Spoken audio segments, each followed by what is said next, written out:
So we're going to continue and really close out this section. I just noticed that I got that backwards there. It should be 30 through 31, not 31 through 30. But we're closing out this section that we've been in Old Testament history, going from Joshua all the way through 1 Samuel, 1 Chronicles, as well in this class. Chronicles or has the same account, the same story there of as we see in 1 Samuel 31. As we have been going through this, we started off with Joshua, okay, and going through the book of Joshua, recognizing and noticing the conquest of Canaan, okay, the conquering of Canaan, and then the allotment of that promised land that was there. We then get into the book of Judges, and we notice a cycle of rebellion. So after Joshua passes from this life, and he has his final farewell speeches there, he tells and reminds the children of Israel that they need to remain faithful to their God, and that they need to study God's word and be those who diligently seek it and do it. But yeah, we get into Judges and we see a cycle of them going back and forth from doing those sorts of things. We see a cycle of rebellion, and then oppression comes from a nation that God sends. Then repentance from the people, is sent, and we see deliverance, and then a period of faithfulness, and then that cycle starts back over. Then we get into 1 Samuel, okay, and we recognize there that Samuel's judging Israel, but then real quickly the people want a king, so God gives them that king. Saul's made king. We also recognize David comes into the scene, and that David fights the Philistines. And then there is that jealousy, that envy of Saul that he has for David, we see Saul chasing David. And this is really kind of where we wrapped up with, or where we've left off, is this kind of environment that's going on. Saul, at this point, has made various choices and has done various things in what has been pointed out to him as far as his kingship and his kingdom. What has God made known to him? It's going to be taken from you, and it's going to be given to somebody who's after his own heart. Now, we know who that's going to be, right? That's going to be David. And Saul starts to recognize this, and so we see him chasing David. Now, we get into an overview of this text, and there's a few things going on. In 1 Samuel chapter 30, David has a battle with the Amalekites, and we're going to see why that is and why he has to have that battle. And in 1 Samuel 31 and 1 Chronicles 10, this is where Saul and his sons die in battle against the Philistines. Now, before we get into this, Harry taught through this on Wednesday night. I don't know how many of y'all were able to get on the live stream or even maybe go back and go view that. But what had happened, tell me what's going on prior to this, because those accounts set up what we are going to get into. Right? Saul, tell me about Saul. Who had he gone and what was he trying? Where was Saul and David, I guess? Put it like that. David is where? Prior to we get into 1 Samuel 30, is David with the children of Israel, or is he in the land of Philistines? Very good, okay. Saul is not, right? And they are kind of headed up north to this area of the valley of Jezreel, right? Near Mount Gilboa. And what's getting ready to happen? There's about to be the battle, right? That's going to happen. And that's basically where we left off. Now, let's talk about David real quick, okay? So David's aspect of it, he is with the Philistines, and he is going up there, and he is getting ready to go into this battle, but he ultimately doesn't, right? And so where does he then start to head? Because he's not going to go to battle. Okay, he's going to go back to where it was. What land was he staying in? And that his wives and others were at this point in time?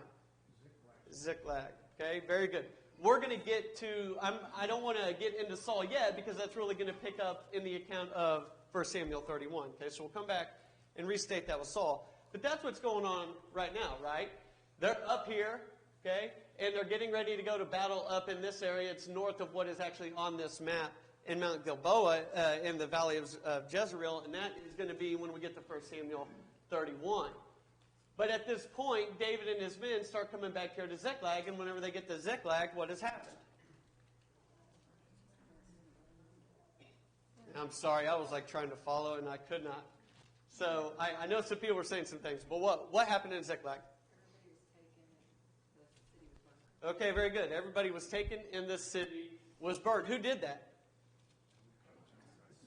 Very good. So the Amalekites went in and they did this. Now, they took everything and they burned the city. What was one of the things that pointed out about the people? How many of them had died? Yeah, none. Okay, so not any of them died. They were taken captive, and along with that was certainly David's wives, right, that were mentioned there. And so they were taken, possessions and everything were taken. What does David and his men do whenever they get back? They recognize this, and what do we notice that what they do? Okay, so they're going to eventually inquire of God, but before that, I believe Harry said they wept, right?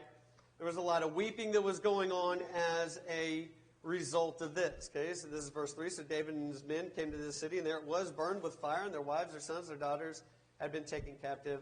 And then David and the people who were with him lifted up their voices and wept until they had no more power to weep. Now, not only did they weep, but then what did the people start to do in regards to their view of David? What did they start to think about that? Then what did they think be done to David? They wanted to stone him. Now, why would they want to stone him? That's right. So they've lost all this. David is definitely one that they look at as their leader in this situation, and now all this stuff has been taken. Now, this emotional reaction when they want to stone him, you would think that that would obviously be very difficult for David, and it was, but how does David react? He strengthens himself in the Lord. And that is very important for us to note in this sequence of events that is occurring, right? He comes back, not only are his wives taken, but the wives and children and everything of his men, they had been taken, their possessions had been taken. They are wanting him stoned. David was greatly distressed for the people spoke of stoning him because the soul of the people was grieved. Every man of his sons and daughter, every man for his sons and his daughters had been taken. But what did David do? David strengthened himself in his God. This is something that we see continually, David continually doing throughout his life. This is why David is considered a man after God's own heart. No matter the circumstance, no matter the situation, no matter what's going on, his reaction is to turn to God. Not to come up with a way in his own mind of how I'm going to fix or solve this situation. I'm going to turn to God in this situation, and it's not going to stop here. As Kurt pointed out, we'll get to in 1 minute, he's going to go inquire of God what he should do next. Harry, were you going to make a comment? We see this over and over again in our studies. You brought it out at other times. The difference, these people start to automatically turn against David, even though he had done great things in defeating the enemies. Because what they're thinking is about their own people, their own things that are there, and they're not thinking about being a part of the Lord's cause. David strengthened himself in the Lord. He's thinking about the cause of the Lord, not himself. And as a result of that, what happens? They go two different paths. And David's is the one that God blesses. And we need to remember that a lot of times our focus is on what's happened to us and how it affects us rather than how it affects the cause of the Lord. And that's where our focus needs to be. That's a really good point. You know, whenever you look at this situation, how the focus could have definitely, or a lot of times it's going to come to us, but in this situation, God's going to use it to his benefit. It's always about the cause for David, and David turns to God. God uses that mindset that whatever I need to do for God, to ultimately what he's going to end up doing is defeating the Amalekites in this case, and getting all the possession back, and then some. Okay, so we see this with David. I'm glad Harry pointed it out. You know, my mind was throughout the totality of this study, 30 and 31, and even 1 Chronicles 10, you see the difference between that we've been seeing throughout David and Saul, right? Well, especially whenever we get to Saul, and it says in 1 Chronicles what it says as to why he died in battle and all those types of things. But no doubt even the difference between David and his men in this case. Where's David turning to? What's his focus on? He no doubt was distressed and grieved because of his wives and that of his men. His focus was turning to God, and that is why he's going to inquire of God. Okay? So he turns to God, and then he goes and he inquires of God, what do I do now? Okay? instead of overreacting, I mean, everyone's reaction is going to be go right after the Amalekites right now. And obviously that's going to be what God tells him to do, but that might not have been the answer. David gets his answer because he turned to God and he inquired of God. Verse 8 of chapter 30, David inquired of the Lord, saying, shall I pursue the truth? Shall I overtake them? And he answered him, pursue him, for you shall surely overtake them, and without fail recover all. And again, the point being, I believe in this case, David inquired of God. This is a pattern that we see throughout David's life. Once again, I know I stated this, but this is why David is considered a man after God's own heart. And again, this is not circumstantial. He's not turning to God whenever times are great only. He's turning to God regardless of the circumstance, regardless of what's going on. And we see that throughout the Psalms, the ones that a lot of people would attest to David. So, David turns to him. God tells him to pursue them. So they start to pursue him, and they come down here to the Bezer Brook. Okay, and what happens whenever they get there? They find them eating and drinking and dancing. Okay, very good. They will, and we're going to get to that in 1 minute. But prior to that, you're exactly right. But right before that, what happens? Okay, but before they find the Egyptian. Very good. How many men go with David? Okay, if 400 eventually, how many were with them as they're going down? 6. 200 what? Why do they stay? Because they're tired and they're exhausted. Okay, and there's a reason why I want to bring this up, because when we get to the end of chapter 31, chapter 30, it comes back to these 200 that stayed, and what some of the 400 that went and actually battled, what they say about these 200, right? So 200 of them were exhausted. They were tired. And you think about, why would they be exhausted and tired? Kurt? Part of it is that they're tired, exhausted, and so much so not to go into battle. But they're also seemingly in charge of handling all of the equipment and what the scriptures refer to as the baggage. Okay, very good. So they have these possessions and different things, the equipment to stay and to watch over. Okay, and this is definitely going to be something that David points out a little bit later when we get to the end of chapter 30. So 200 of them stay. 400 are going to go with David. Now, then what happens? This is part of the Egyptian, right? They find an Egyptian. And who was this Egyptian? Okay, he was left behind. Okay, they find him, and whenever they find him, what state is he in physically? He's sick, right? And he hadn't eaten, hadn't had any food, so they give him some food, right? They give him some water, all those types of things. David come and he asked him, who is he? And what does he say? A young man from Egypt. Who is he a servant of? Amalekites, right? So he's a young man, he's a servant of an Amalekite. Why was he left there? I was left behind because I was sick. Drag him down, so he just left me, right? He's going to leave him. And what does David then ask him after he finds out that he was a servant of an Amalekite? Hey, can you take me to this troop? What's one of the things that the Egyptian points out that the Amalekites did?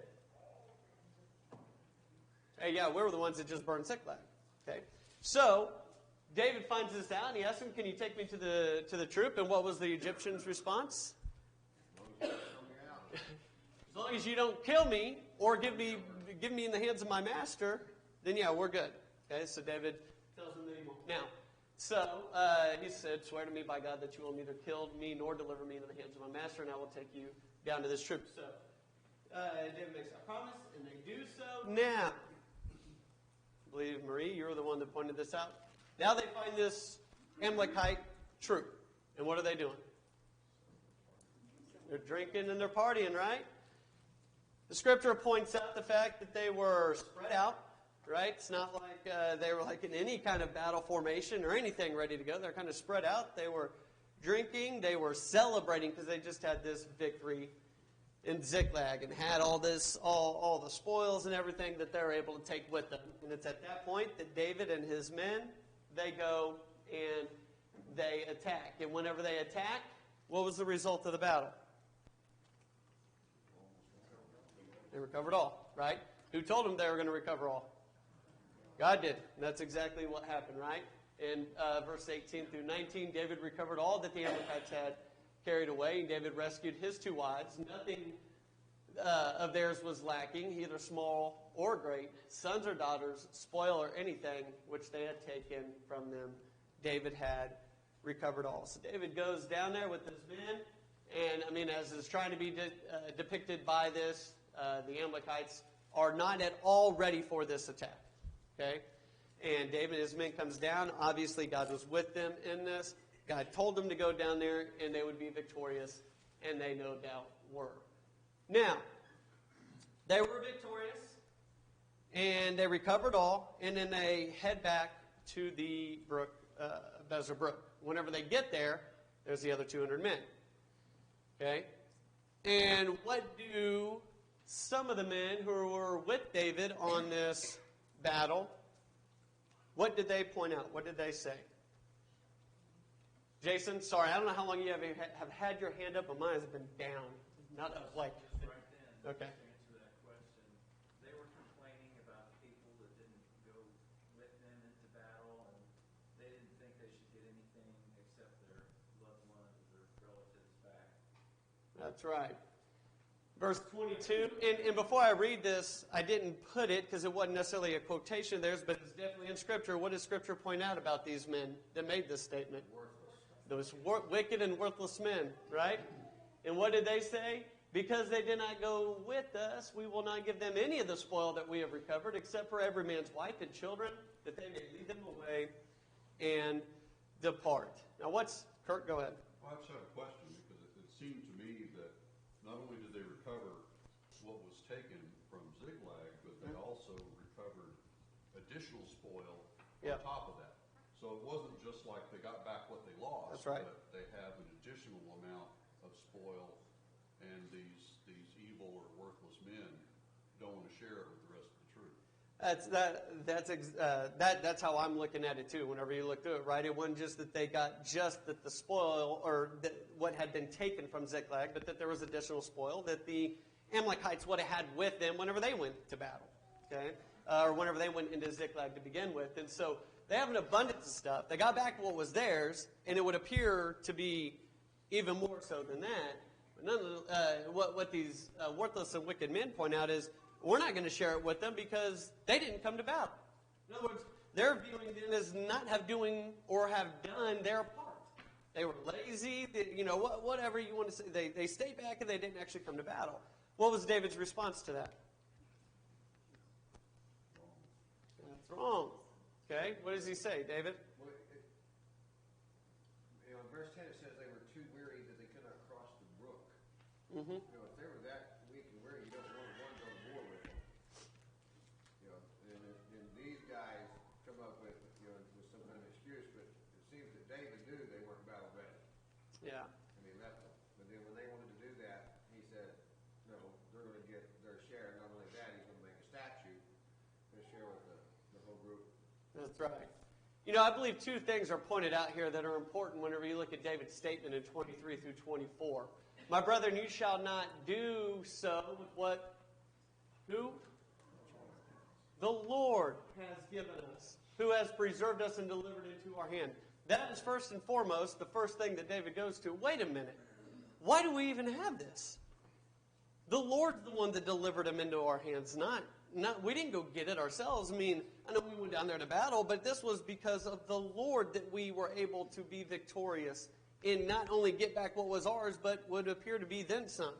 So don't forget that. The Lord is the one that gave it to us, and that is the most important thing, and that's what David points out. But he goes on to say something else. Not only that, he goes on to say, but as his, for who will heed you in this matter? He says, but as his part is who goes down to the battle, shall his part be who stays by the supplies. They all share alike. What I'm trying to point out is I believe there's 2 things David is pointing out here. One, most importantly and significantly, God is the one that gave us his battle. He's the one that gave us his victory. This isn't yours. This is the Lord's. He's blessed us with it. Okay? Second of all, These men had a part to play even though they weren't at the battle. What part did they have to play? Somebody had to stay down, right? Somebody had to be part who stayed with the supplies, because if we just would have ran off, all of us, what would happen to our supplies that were here? Right? What I want us to recognize from this statement, and I think it's very important for us to recognize it and to take and make application of it. A lot of times we get to working in this life, whether it be secularly or whatever it is, and we think, I did this, I did that, this, that, and the other. The Lord blessed us with the opportunity, the ability to be able to do those things. And not only that, don't you ever think that you were the only one that had a hand in this. Other people have a part to play as well. A lot of times, especially in this culture and in our country, our mindset, and it's a good mindset from the standpoint of work hard for what you have and what you get and all these types of things. But sometimes we get to thinking that I did all this, and we forget not only did God help us, but that other people helped us through this as well. And we never need to forget that point. And those are two things that David is pointing out here to remind these worthless and wicked men, yeah, I know you were down there in that battle, but you didn't do this on your own. You can see this in the world with whether it be businessmen or whoever thinking that they did all this, and they completely forget that they have a company full of employees that work for them, that without them, nothing would have been done. You always need to keep that in mind, but more importantly, you need to keep in mind who blessed you with it in the first place, and that being God. Those are the two things that I believe we see David pointing out here. Miss Marie? Well, I was thinking about relating it to the spiritual family. You know, we all have our part. There's some that can That's right. travel and go and carry and preach the gospel, and there are those that can help financially do it. There's a part we can play in all of it, that if it's pleasing to the Lord.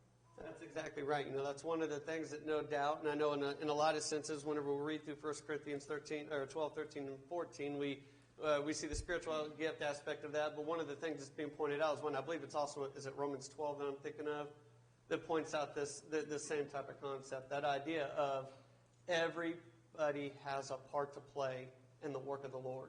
No one part's greater than the other. The one that's preaching the gospel that might be at the pulpit preaching it, that's an important part, but so is the one going around and helping out, maybe behind the scenes.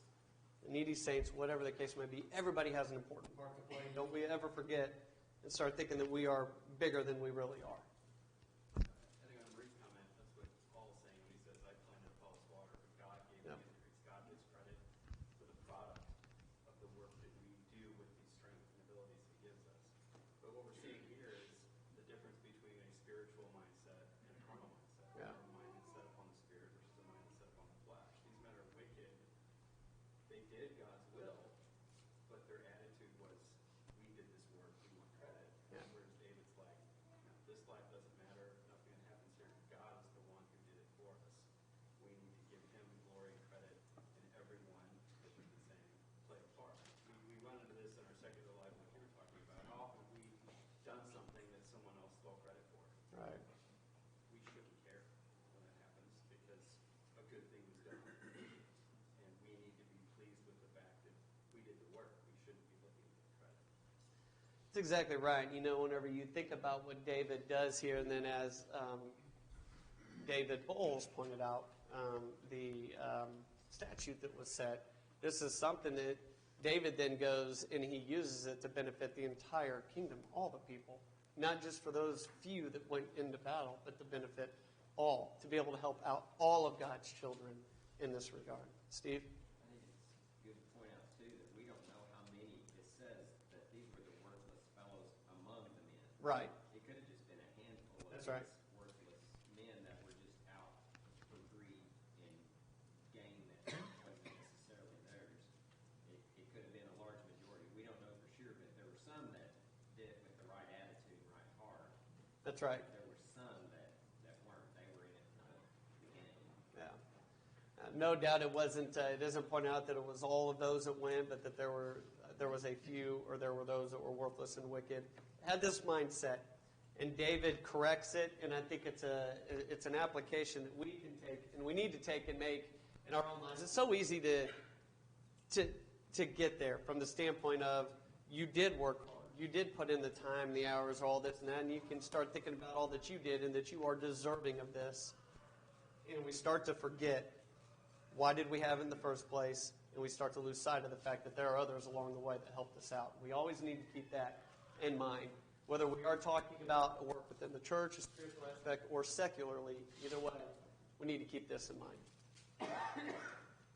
Kurt? There's a lot of principles as you go through the Old Testament and the New, where God lays out responsibility and assignments for things such as this. For example, he gives the priesthood a certain function in the kingdom. He allows them to do some of their own profit-taking, some of their own gain. But by and large, he feeds and takes care of them from what is given at the tabernacle or the temple. There's a lot of things like this. The New Testament church, there are some that are just going to have to be supported, and those that support. And as you go through here, you can see the fundamentals of the principles of our society even today. Not democracy, of course, because God was in charge, but how he laid out the fundamentals for a society that would work together, made up of imperfect men and women, but yet would be able to stand before him as a function of law and order and not chaos. This is one of the lessons, but there are many. That's a real good point. And as I think about the statement that Marie made earlier, talking about making the spiritual application, and like Steve said, we don't know how many of these, but it could have just been a handful, right? Like 5 or 6, we don't know. But we know that there are a few that had this mindset. And the question whenever you make the spiritual application that I'd want to make is, are you the only one looking to try to get to heaven? Like, are you the only one that you want to get to heaven? Or are we all in this together trying to help each other get to heaven? That's one of the principles that David is laying out here. We're trying to, what we just did, the Lord used, but we need to have this benefit all of God's children, not just us. And that's something we need to keep in mind whenever we're doing spiritual work here at 84th Street, right? Local work. We're all trying to help one another get to heaven, and anybody else that has the heart to hear the gospel and to accept that message and be obedient to him. I'm not looking to just get to heaven myself, trying to take all that myself. We all are trying to get there together. And we all have different abilities and talents and different things that we use to be able to try to get there. All right, so then that ends there in 1 Samuel chapter 30. And then that takes us to 1 Samuel chapter 31, which is kind of showing the other side, right? And whenever I look at it, actually I had this map in my head. You got David that's over here with the Philistines, but then he comes back down here to Ziklag and has the situation going on with the Amalekites. But then you still have Saul over here, okay? And Saul and the Philistines are ultimately going to meet up here in the valley of Jezreel. Right here is a kind of blown up version of this little area and have this battle around Mount Gilboa. So we're going to see this battle take place. Now, we talked about where David was. He was over there. And he ultimately goes back to Ziklag. He doesn't go to battle. Saul, on the other hand, prior to chapter 31, what is he wanting to know? God will answer his prayers. So he's wanting to know what's going to happen, right, next. And God's silent. God's not answering him. So where does he go to? He goes to a medium, right? Harry pointed this out whenever he was talking to in his class on Wednesday night, that account and what happened there, okay? But ultimately, Samuel is one that comes out. And the medium surprise, which shows us what about the medium? She didn't think that this was even possible, right? I mean, and so she doesn't think that's possible. Samuel's there, and what does Samuel tell Saul? Yeah, he's going to die, right? He's going to die. And so then that gets us over here into chapter 31, okay? So they go to battle with the Philistines. And somebody kind of tell me real quickly what happens at the battle. Saul's sons die. Okay? So the Philistines, right, this battle starts. Philistines are being victorious. What happens to Israel? Start to run. Saul's sons die. What happens to Saul? Okay, he gets hit by an arrow. Whenever he gets hit by an arrow, he looks at his armor bearer, and what does he say to his armor bearer? Hey, sword, right? Kill me. Why? What's his fear? Yeah, he's going to be captured, right? Potentially tortured, right? That his body was going to be done to in a way in which he doesn't want from these uncircumcised men. It's a disgrace to be captured by your enemy. It doesn't make any difference what planet is on, even this day and time when we have battles. That if we're overtaken by our enemy, it shows how weak we were. That's right. And not only that, with Saul being a king, the king of Israel, and the Philistines capture him, what are they going to do with Saul? I mean, who knows what? But ultimately, what would they do with Saul's body that they're actually going to do at the end? Yeah. Desecrate it, right? Use it in such a way to champion themselves and even their gods and all this type of stuff. So Saul asks his armor bearer to kill him. Does he? No, he's afraid. So what does Saul ultimately do? Falls on his own sword. His armor bearer sees him, and he does the same thing. Okay? Now, whenever this happens, this battle is taking place, Saul and his sons are dead, and the Philistines are clearly winning. Israel's running. What happens to those that are in the surrounding region, even on the other side of the Jordan, as it says here in 1 Samuel 31:7? Those who weren't in the battle itself. What'd they do? They fled, right? They fled the cities that they were in. They fled their cities they were in, and they ran off, and who came in and started dwelling in those cities? Okay, very good. So the Philistines go in. So we see Saul's choices and decisions and the different things that it leads to, its impact that it has on those in the area, this promised land that God had given them. Now these children of Israel are fleeing it, and the Philistines are coming in and taking and dwelling in these cities. Now, Saul and his sons are dead, and after the battle's over, so Saul and his sons are dead. Then the Philistines start coming through, right, looking at the bodies. What are they doing after battle typically as they're going through? Stripping them down, right? Taking the armor, different material or weaponry or whatever they can off of them. Okay, and they come across, and who do they find? They find Saul. Okay, and so what do they do to Saul? They behead him. What do they do with his armor? Okay, strip his armor, take it to the temple of their gods. What about his body? Hanging on the wall of Bethshan. Okay, so they cut off his head and put it in the temple of Dagon. You read about that in 1 Chronicles 10:10. They put his armor in the temple of the Ashtoreths, according to 1 Samuel 31:10. And they fastened his body to the wall of Bethshan in 1 Samuel 31:10. You think about what he was afraid of, and no doubt he would have been afraid of his physical body, or, maybe being tortured and stuff if they find him. But I mean, he's hit with arrows. He could have potentially died before they found him or got to him. This was one of the things that I believe he was worried about. His body being taken and just desecrated, right? Being beheaded and being, exactly what they did. They ultimately end up doing this to him. And we recognize this taking place. We recognize what the Philistines are able to do with this. Okay? They're able to try to take this victory and try to use it in such a way that would be damaging not only to the children of Israel, but to God.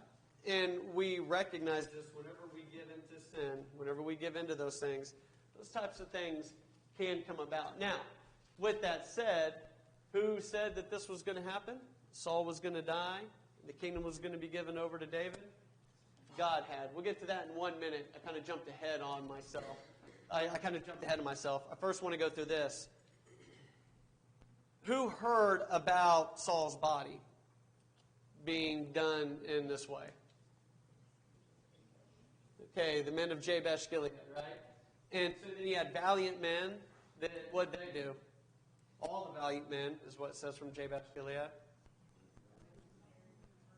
They went, they found his body that was hanging on the wall, took it down, right?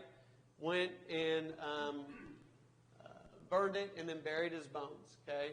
Did something honorable to him. Now, why did the men, would there be a reason why the men of Jabesh Gilead would have done this?